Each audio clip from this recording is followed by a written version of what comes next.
Welcome to AI Role Models, a podcast from One Strategy Studio that goes beyond the hype to explore how real leaders are transforming their businesses with artificial intelligence. In each episode, I'll sit down with pioneers from the world's leading brands who are reimagining marketing, insights, and innovation with AI. But we're not here to talk about theoretical possibilities. These are candid conversations about the real challenges, unexpected victories, and practical lessons learned from implementing AI in organizations. Here's today's episode. Good morning, good afternoon, good evening, wherever you're tuning into. This is AI Heroes. I'm your host, Dave Carruthers, and I'm delighted to be joined by another fantastic guest here on the podcast, Lucy Richardson, Managing Director of Brand Legacy. Lucy, welcome to the show. Thank you for having me on, Dave. Delighted to be here. Fantastic. So tell us a little bit about Brand Legacy. Who are you? Who are you working with? Yeah, let's get everyone up to speed on that. Sure. Well, we're what I would call a boutique marketing agency. We're based in London, but we're very international in outlook and certainly in project scope. So we effectively our job is to help brands grow. I know many small, or I should say boutique marketing agencies talk about that, but we have been operating now since 2008 and have a whole host of different kind of clients, largely FMCG and often, as I say, multinationals as well. And our mission really is help brands with their growth strategy, whether it's innovation, positioning, portfolio, that kind of thing. And often our work is insight led, so it's based on consumer insight, both qualitative and quantitative. So yeah, so that's us in a nutshell, as I say, based in London, but with a very international outlook. Fantastic. And 18 years, I think the agency's been around, significant journey. How has the agency evolved over that time? Yeah, I would say that, in many ways, we, have very much kind of still have what I would call this a tried and tested, particularly on the insight side, tried and tested insight tools. But what that I think is the area where we have seen the most evolution, because over time, of course, the digital space has really changed. And so there's the whole move to online qualitative work and platforms and more digitized consumer experiences. So in many ways, I think it's made it a really made it much more efficient from an international point of view, because we haven't had to sort of fly around the world. We can talk to people in their own homes, and increasingly, of course, we can bring clients very easily into that space as well. So what we found, in fact, of course, COVID, I'm sure, Dave, many of your clients talked about this, is it was such a kind of game changer for so much of our work, I would say, in marketing, because of course we all are so used to working online, and we facilitated many workshops online with people dialing in from all over the world. And it's extraordinary what you can decide in that space and how you can get to know people actually with never physically meeting them.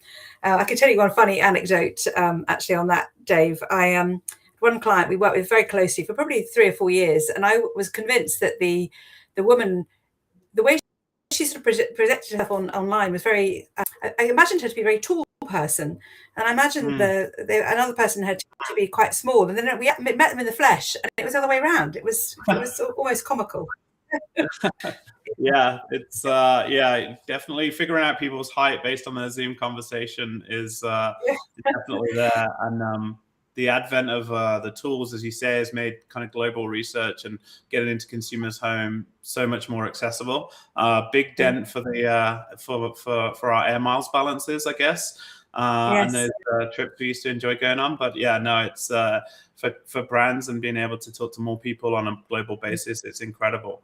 So you guys talk a lot about consumer insight-led strategy for brand growth. What does that mean in practice for your clients? Well, we would often, it's not always, but we've certainly, I guess we come with solutions. So we're not just a sort of pure sort of insight factory in any way, but we deliver bespoke insight when it leads to very clear and concrete solutions. So our job is, if in a way, to be the sort of translator of what might be said or thought or felt, and then what does that really mean for brands? So we we come up with ideas of where you could take brands in the future, what you could do differently, what you could say differently, how you could present yourself differently. So often we might work with design agencies as well. And our role, if you like, is the kind of, it's almost like we're helping clients decide what to do, the so what really of it site. And I think that's really where the human nature of our work really comes in as well, because a lot of that is based on not just intuition but also experience. So yeah, that makes a ton of sense. Thinking about, I guess, the model of the agency, you've kept it more as a boutique agency, kind of that classic agency model. What do you think are the kind of key strengths and limitations of that traditional approach?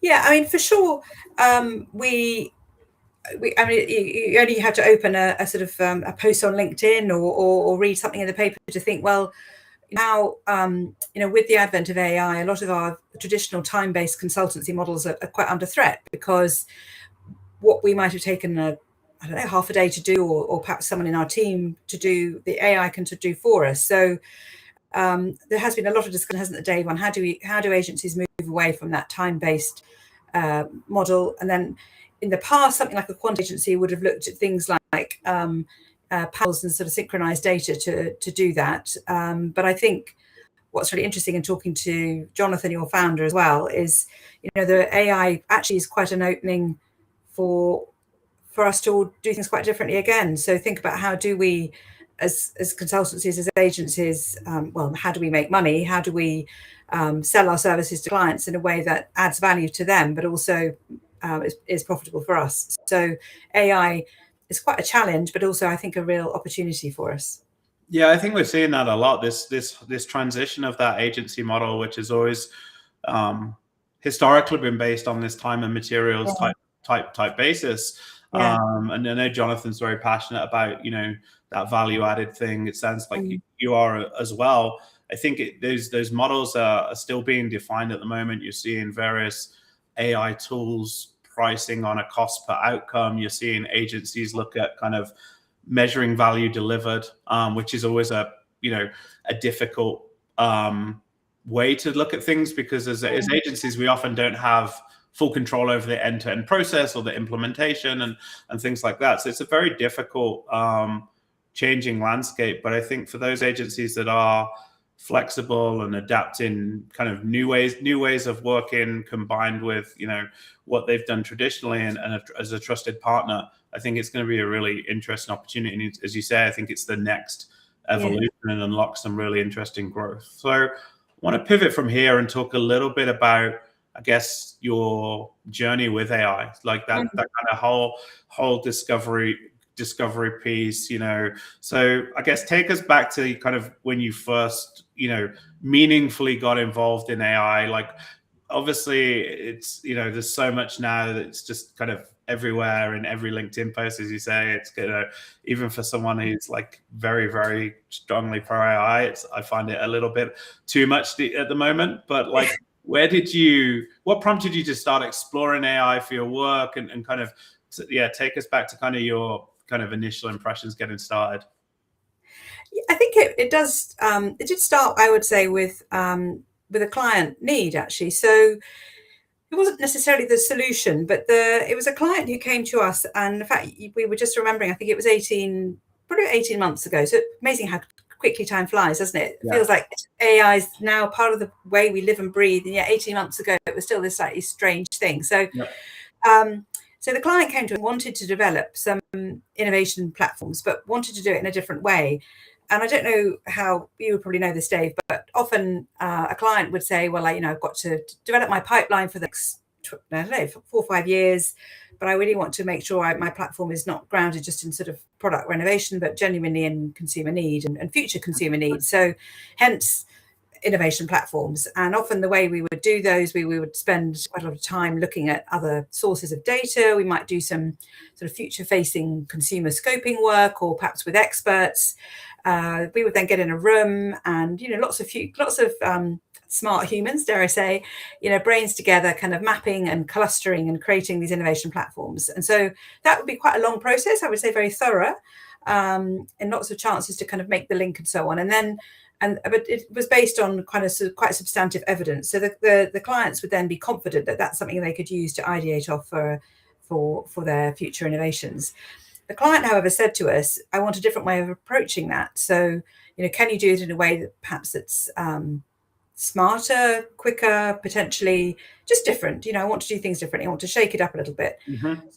So that's really where we started thinking, well, what other alternative approaches could we take? And we were aware of what Jonathan and you guys at One Strategy Studio have been developing. So it seemed to be quite a good fit. So that it was in a nutshell, it was a client need that kind of gave us the push, if you like, to start really engaging with AI for the first time from a project point of view.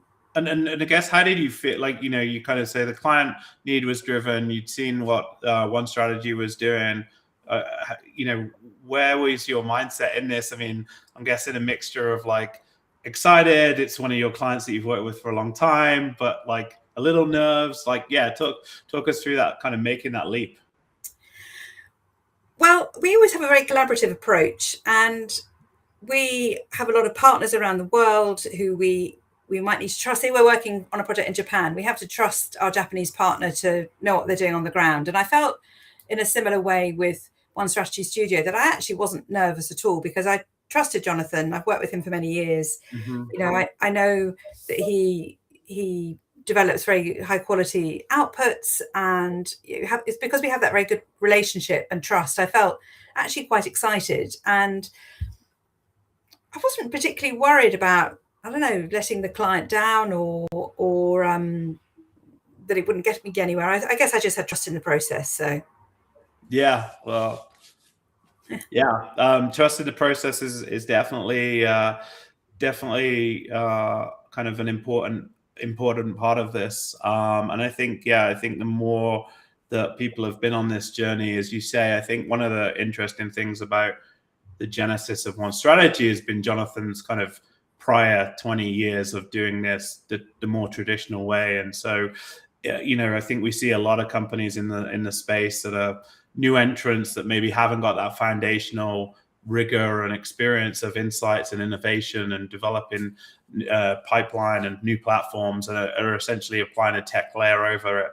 And I think I think that's definitely been a key part of the journey we've been on so far is taking and kind of bottling Jonathan and the rest of the team's deep experience and kind of combining that with AI. Because, I think it's all about this combination between that human expertise from agencies like Brand Legacy, our strategists, and as well as the AI. It's not about just, let's let AI solve all these problems. And I guess what was encouraging as well was that I felt that Jonathan and your team were very keen to be on the journey as well. So actually, I think Jonathan's philosophy himself has evolved over the last 18 months from a point when he was saying, well, we can do away with humans altogether, to saying, well, no, actually, you do need that guiding hand. And I think, well, at least I hope that what he saw we were doing with our clients, where our clients trusted us to kind of get them to the right output. So I think, it got us to a really good place, but it was definitely, as you say, that combination of AI and human. I think the idea that you can delegate it all together to the AI is a fallacy, really. It's not, it doesn't get you to a satisfactory outcome. Yeah, I'd agree 100% with that. And I think when, Jonathan first started this mission, there was probably, maybe it was a 5%, 95% split with 95% AI. And I think kind of we've maybe not got close to that, but we've got it maybe a lot further than a lot closer than we thought was previously possible, but maybe not to that kind of complete end. And I think you only get to that outcome by learning and going through that process and figuring out where is AI exceptional at, where this iteration piece, this ability to kind of source multiple things, this ability to kind of remove the kind of limitations of human connections and things like that, and supercharge, but it still needs that nuance. I think it's very, just one other thing I would say is it's very seductive, AI. When you, is it whether you're using your very effective models at One Strategy Studio, or as when you're using, I don't know, Gemini or ChatGPT or whatever, it comes up with very clever wordsmithing and ideas, and it all seems very slick and polished. and it's very seductive. And I think it's only when you look a little bit deeper into, you think, what does that really mean? Or meaning is quite slippery, I think. And I think that what I would say is that when you and that's, I think, where we really add for our clients, actually, is because clients don't have the time necessarily to really look at something in deeply and think, is that really good? Not because they can't, it's just a time question. So I think it's sort of our role as a sort of interlocutor, like between the AI and the client, is to kind of really interrogate and say, that's really good, I really like that, but that's not so good. And I want you to dig deeper there, and I want you to forget that part. So what I really would like to also about Jonathan's approach from the start, your One Strategy Studio, was the iteration. And obviously you iterate, and that's the kind of point, but you have to educate both ourselves and the client to understand that is kind of part of the process, that you get your set of, whether it's innovation platforms or ideas, and you go, it's not quite right, we'll do it again. So the sense of iteration is also something which we have to learn, because it's a different way of doing things, I would say, to how we've worked in the past. So yeah, we've seen that a lot. I was talking on stage at Quirks with Haleon, and Mark there talked about it was not only did it was a new way of doing things, they had to kind of relearn a process, because again, they're used to an agency coming in, taking a brief, going away, working for 8-10 weeks, and what gets presented is always the finished, polished version. And obviously, as you say, it's a lot more about iteration, and that role of the humans in this is to kind of be that translator between the business needs, what the AI model's there, where do we want to dig deeper and probe. So yeah, really, I think it's a great way of working, but it definitely takes a bit of a mindset shift as to that more iterative process. Lucy, I know when setting up Brand Legacy, like sustainability was something that you were super passionate about from the business. Maybe talk a little bit more about how that has kind of impacted what you do at Brand Legacy, and then also how do you think about sustainability as it kind of pertains to kind of AI? Because there's obviously a lot of different perspectives on that, and would love to hear yours. Yeah, so when we set off with Brand Legacy back in 2008, so that's obviously a while ago now, we deliberately chose the name Brand Legacy because we were keen on trying to make the link between marketing and I guess the health of the planet, if you like, and the health of society. So, how can marketing be a force for good? And, what does branding for good really mean? And it's been really interesting to see how marketing has been on a journey since then as a discipline. So when we started 2008, it was probably about the worst time you could possibly start at an agency, because there was a big crash, if you remember, and clients reined back on their budgets and on their projects. So we were ended up really focusing back on the basics, and so it was not on the radar of marketers, and it was much more perhaps on the radar of supply chain, or often reported into the COO and things like that. But it's sort of come on quite a journey since then, and it's been good to be part of that sustainability has now become, I would say, much more integrated into the marketing strategy, and that's been driven in some instances by R&D. So if you're in a food company, making sure that you have a reliability of supply in a particular ingredient, or perhaps if you're in healthcare, thinking more about kind of a more sort of inclusive approach to different consumer groups or different people. And the whole brand purpose has become, obviously, and still is, a very pertinent thought. How do we give a purpose to our brand beyond a kind of the benefit and the value proposition, if you like. So it's been really interesting to see, to be part of that journey, and see the differences worldwide as well, because we don't just operate in the UK. As I said, we really understand the differences between a German consumer, a Chinese consumer, American consumer, and where they're at on that sustainability journey. So I think that's our background to it. And so when it comes to AI, it's really interesting, Dave, because AI is effectively another insight methodology, you could ask, from a marketing point of view, but it's in many ways far more than that, because there's a principle of AI, which is how can we make more out of less resource, and that is a kind of fundamental principle of sustainability in many ways, is how can we do more with less. And I was thinking about this for this conversation, that actually, in a way, what you're doing with your AI tools is helping marketers really make the most of the the data and the knowledge that they already have. So rather than endlessly reinventing the wheel with new studies and finding that they're not really answering things very clearly, they can really make sure they use AI to be sure they've interrogated and harvested everything that they do already know. So when they do commission fresh insight, they're asking the bigger questions, or the questions they don't know, and filling the gaps in their knowledge. So I think that's a really interesting way of thinking about AI. A lot of clients, I think, have had AI on their KPIs, just having to prove to their bosses or whatever that they've done something with AI. We're all being asked to engage with it.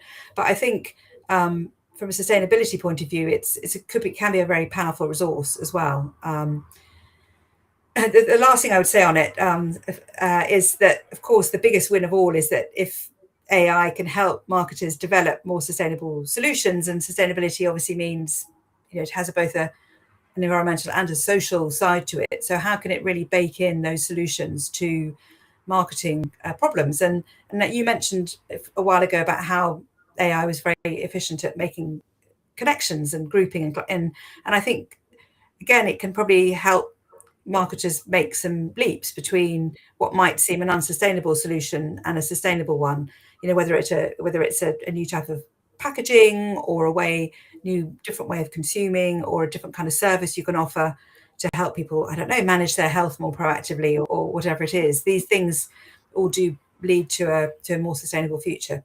Anyway, so sorry, that's a lot of me talking and not much of you. No, fascinating stuff. I think I saw a really interesting study recently about I think in Finland, they've been building AI data centers underground and then using the off product of the heat generated by these data centers to essentially heat various parts of the city. So I think, there's definitely some concerns about the how resource intensive AI is, and how are we going to power this? I didn't even talk about the infrastructure of it, did I? I was thinking more about the application, and actually, you're quite right. We just sort of assume it's like air; it could have comes nicely free down the pipes, but of course it doesn't at all. And there's very little awareness of that, I think. And funny enough, I did a course last year on sustainability, and I took as my case study the gaming industry. Okay. And of course, that's really interesting, because I don't know if you're a gamer, but obviously a lot of the games are increasingly hosted on the cloud, aren't they, rather than on your own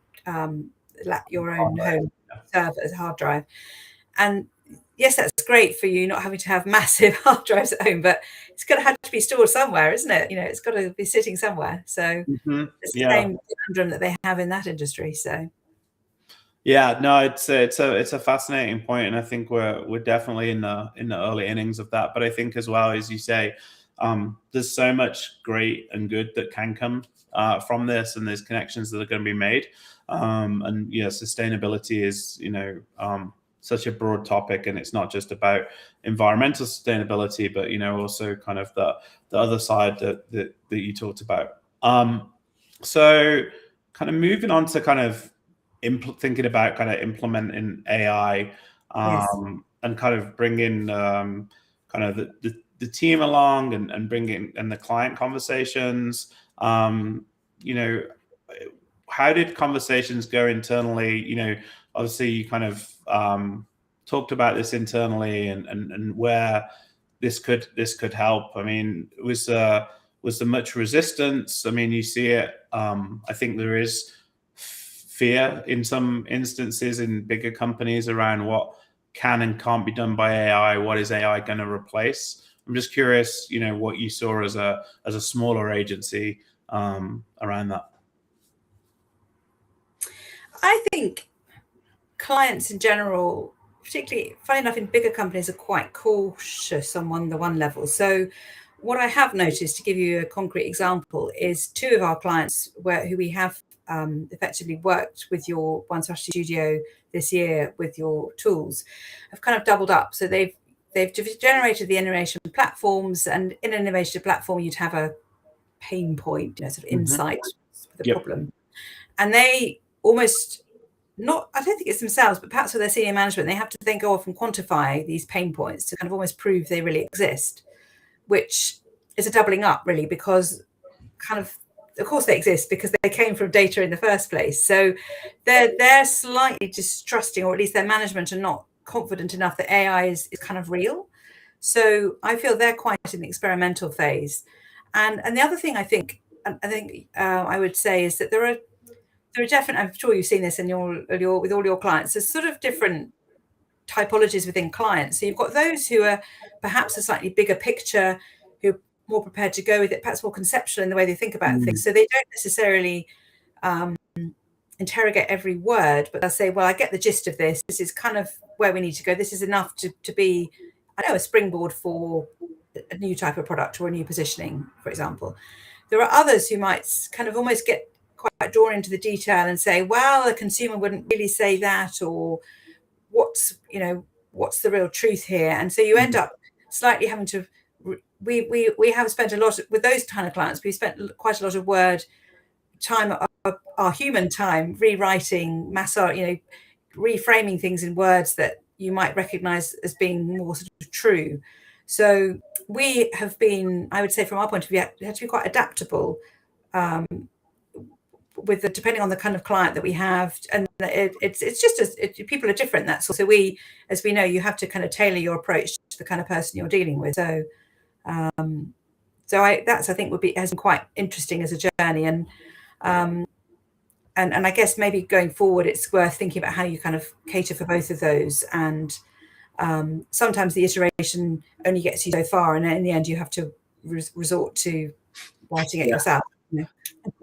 Yeah, for sure. I mean, I think that you're absolutely right. There is definitely some nuance to that. I think different stakeholders are at different stages of the journey, and maybe even stakeholders within one team, or you might have a really forward-thinking, progressive insights and innovation team, but they're who they're reporting that information to, or who they're presenting to and needing to get buy-in from, are going to have some difficult questions that they're gonna want to dig into. So yeah, I think kind of understanding that nuance and figuring out how to best position and collaborate kind of with the client to get to that right outcome is exactly how to think about it.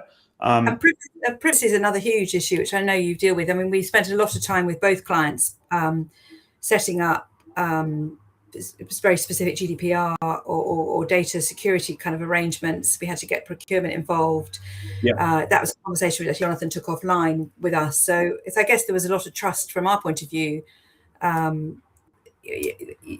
we needed to make sure that was all very clear and transparent. So you talk a lot about how the agency, you're doing projects internationally, so you've had a kind of partnership first mindset almost from the get-go in terms of to allow you to expand and put trust in your partners. I guess how do you think about, as an agency, kind of sourcing those partners, working with them, and dividing kind of responsibilities between what they're bringing to the table and kind of you yourselves owning that client relationship?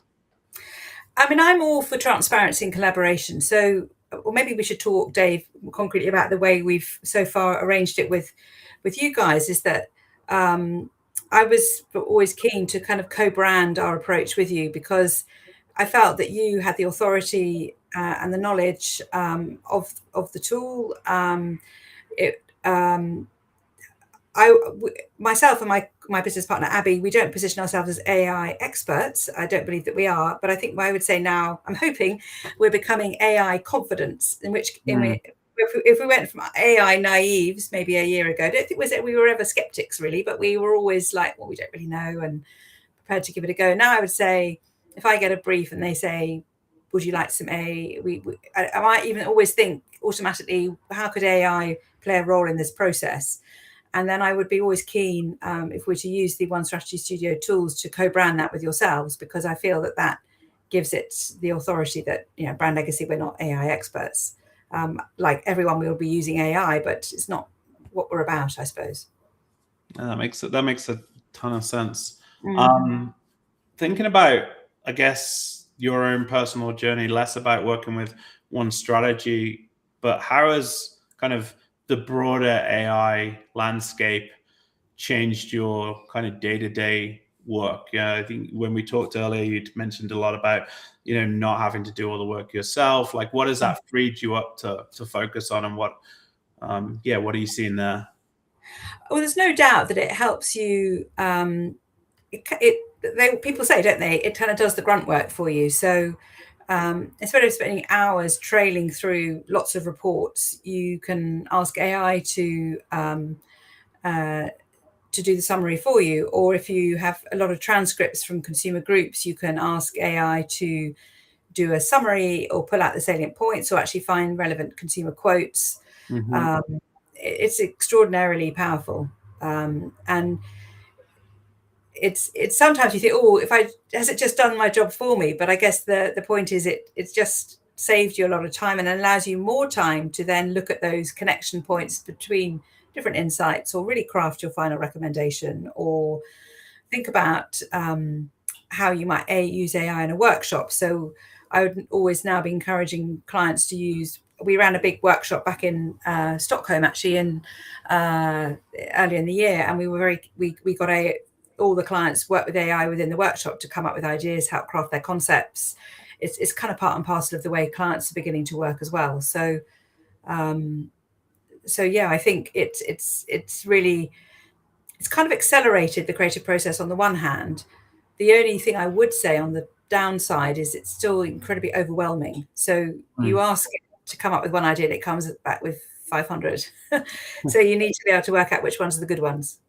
And perhaps that's where it comes in. I mean, that's one of the things that's maybe been more challenging about it, is the kind of abundance of AI, or Right. how much it can give you, and when's the right time to kind of narrow down. So how do you think about pulling in that?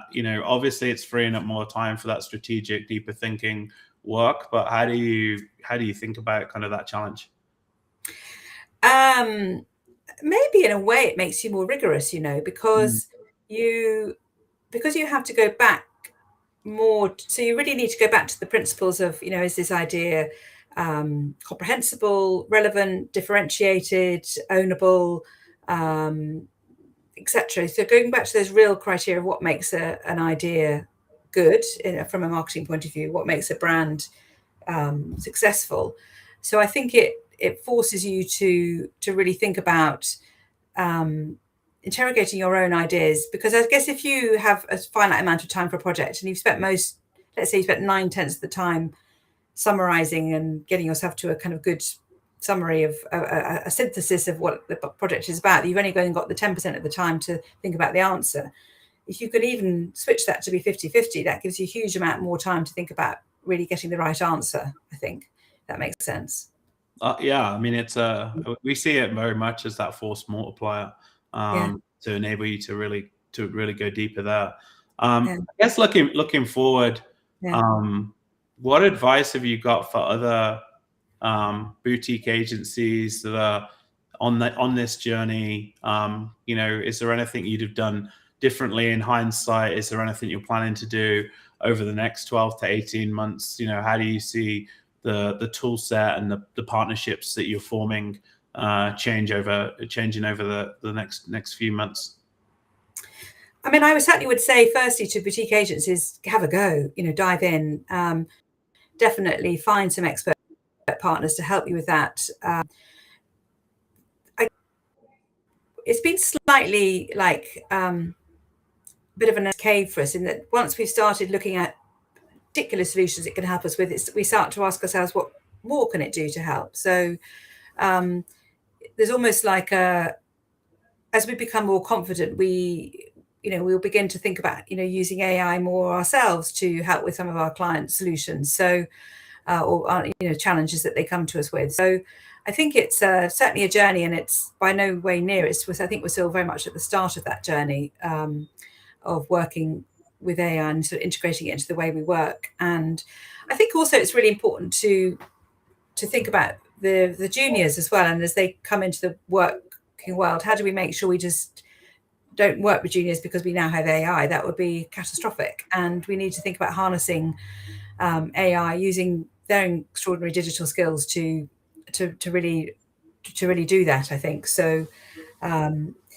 we did a project last year with Gen Z and sustainability, actually, and we hired a graduate to work with us on that specific project because we felt she had the unique understanding of Gen Z that we just didn't have as slightly older consultants. And we could have asked AI to pretend to be a Gen Z person, I guess, but actually it was much better to have a real one in the room and applying those skills. I think that applying her perspective to the insights that we were gleaning. So for sure, I think it's something that comes up on almost every episode. This kind of, what does it mean for junior researchers, graduates, people coming in?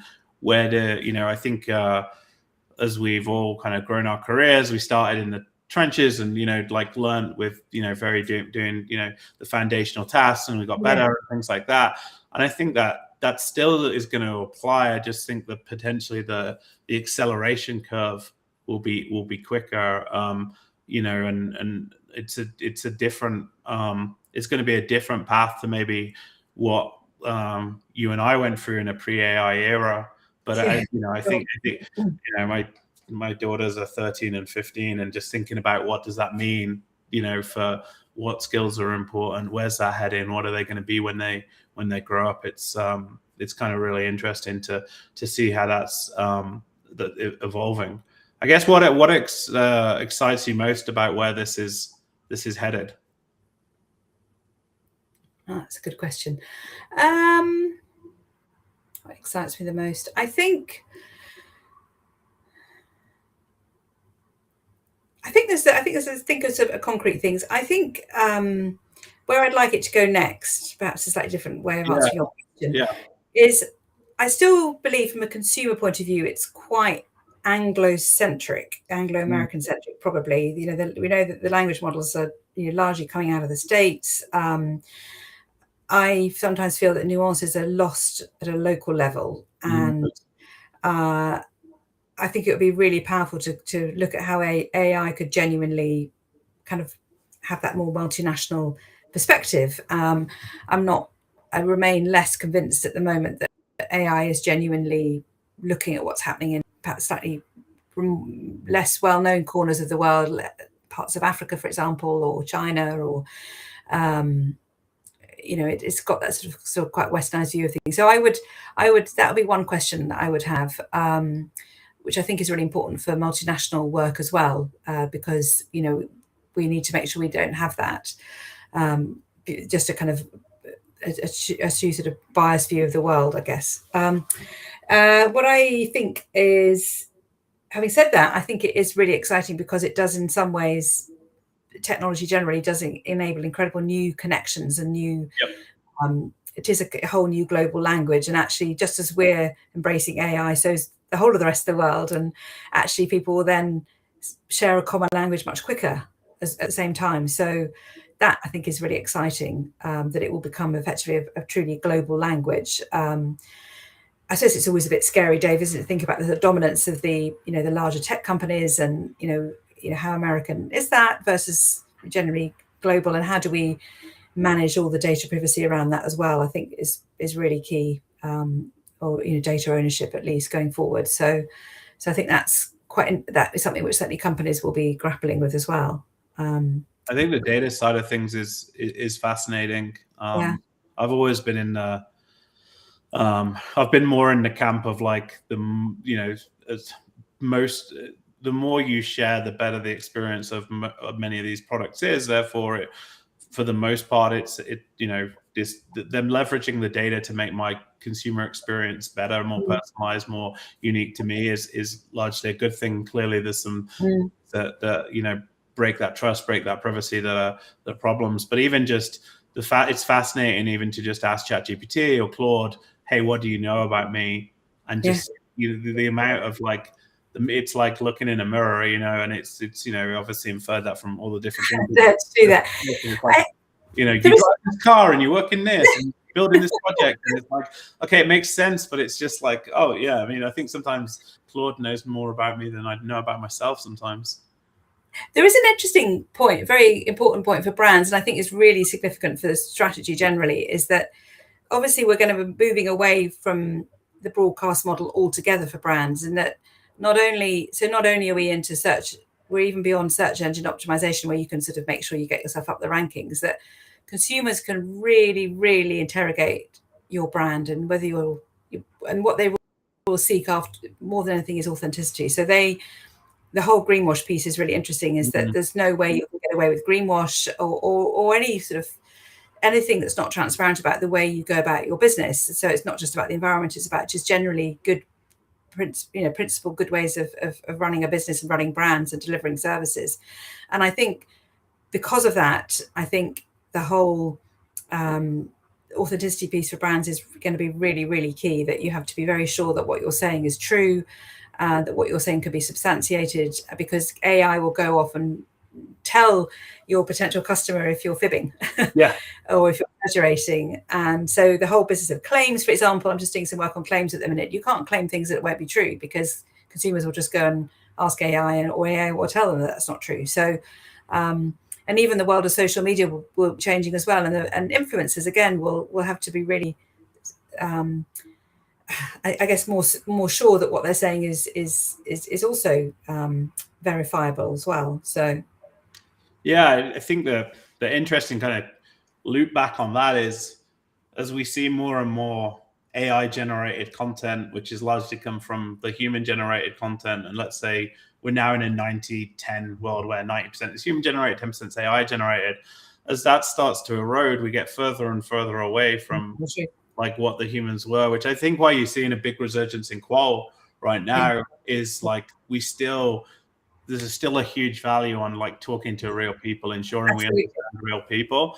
So I think that's creating this, renaissance for qualitative that I think isn't going anywhere. But as the models are getting better based on what they're consuming, and then more and more of the consumption is being done, the content they're consuming is AI content, you're going to kind of start to see this, like, is it a photocopy of a photocopy of a photocopy, and how does that go? So it's going to be really interesting to see how these models evolve, and how kind of AI models improve, and kind of are able to filter out the noise that essentially they've created.